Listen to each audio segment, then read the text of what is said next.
Iran melancarkan serangan rudal dan drone terhadap pabrik-pabrik aluminium di Bahrain dan Uni Emirat Arab. Kedua industri tersebut terkait dengan militer Amerika Serikat.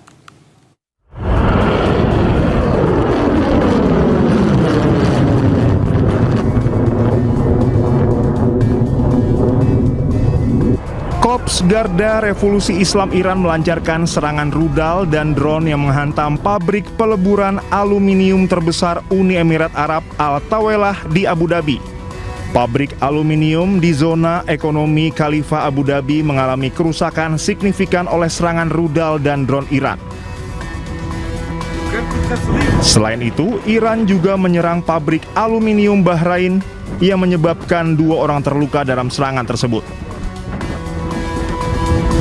Iran melancarkan serangan rudal dan drone terhadap pabrik-pabrik aluminium di Bahrain dan Uni Emirat Arab karena diduga berafiliasi dan terhubung dengan sektor militer dan kedirgantaran Amerika Serikat. Iran mengatakan serangan tersebut merupakan balasan atas serangan Amerika Serikat dan Israel terhadap infrastruktur industri Iran yang diluncurkan dari pangkalan-pangkalan di negara-negara Teluk. Eskalasi perang Iran memasuki babak baru yang lebih berbahaya. Houthi meluncurkan serangan rudal balistik pertama dengan mengarah ke daerah militer Israel yang berada di wilayah Palestina Selatan.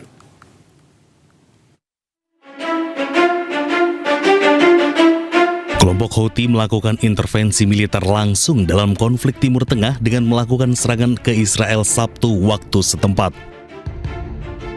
Serangan yang dilakukan dari Yaman sebagai bentuk aliansi baru untuk terlibat dalam perang melawan Amerika Serikat dan Israel. Peluncuran operasi militer pertama mereka ke Israel menargetkan daerah permukiman dan bangunan militer milik Israel di Palestina Selatan.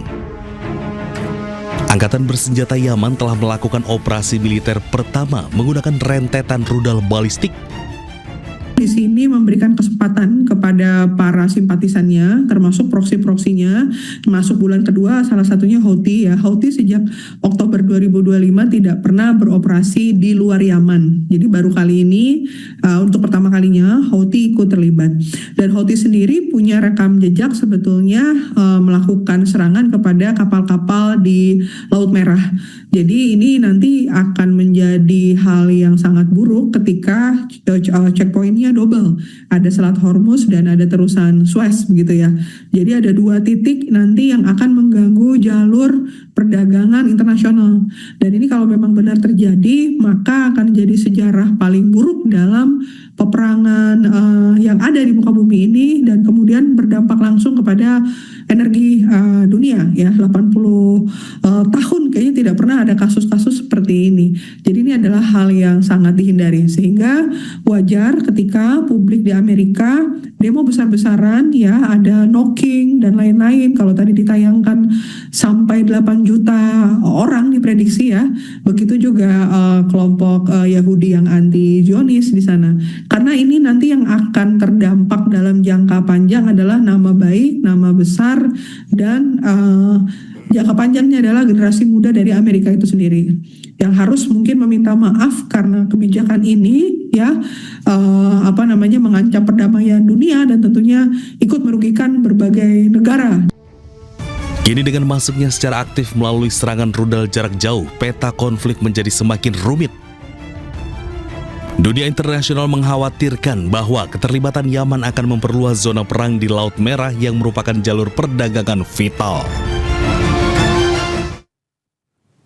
Konflik Amerika Serikat Israel dengan Iran meluas. Milisi Houthi Yaman mengumumkan masuk dalam pusaran konflik, memicu eskalasi konflik.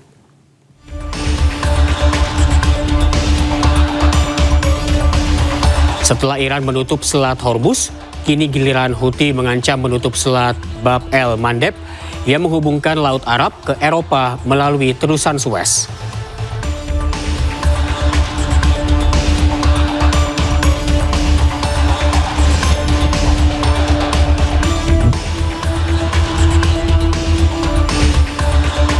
Jika Selat Bab el-Mandeb ditutup, kapal yang akan menuju Eropa melalui Laut Arab harus memutari benua Afrika. 12% minyak dunia diangkut melalui Selat Bab el-Mandeb perharinya.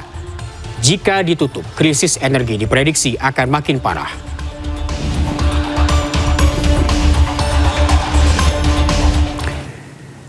Siapa sangka dampak dari konflik Amerika Serikat, Israel, dan Iran sudah sampai ke kepulauan terpencil dan terisolasi.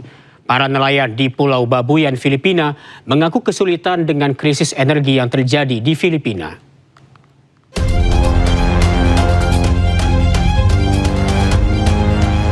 Dampak dari konflik AS Israel-Iran bahkan sampai ke pulau terpencil dan terisolasi di bagian utara Filipina.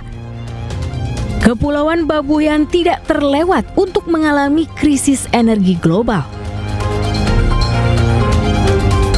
Bagi desa kecil di Kepulauan Babuyan Claro, kenaikan harga bahan bakar membuat para nelayan harus membayar lebih untuk menggunakan perahu. Mereka juga kesulitan untuk membeli barang kebutuhan pokok.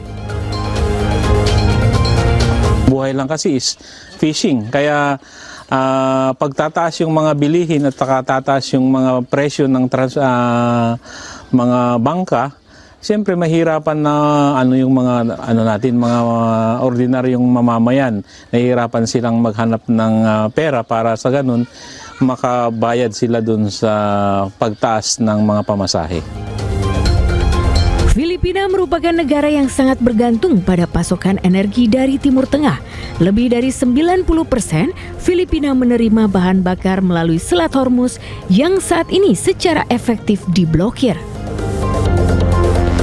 Para sa amin dito sa napakalayong lugar ng Babuyan Claro, sobrang hirap po, sir. Lalo na sa pagkuha namin ng mga pangangailangan namin sa mainland.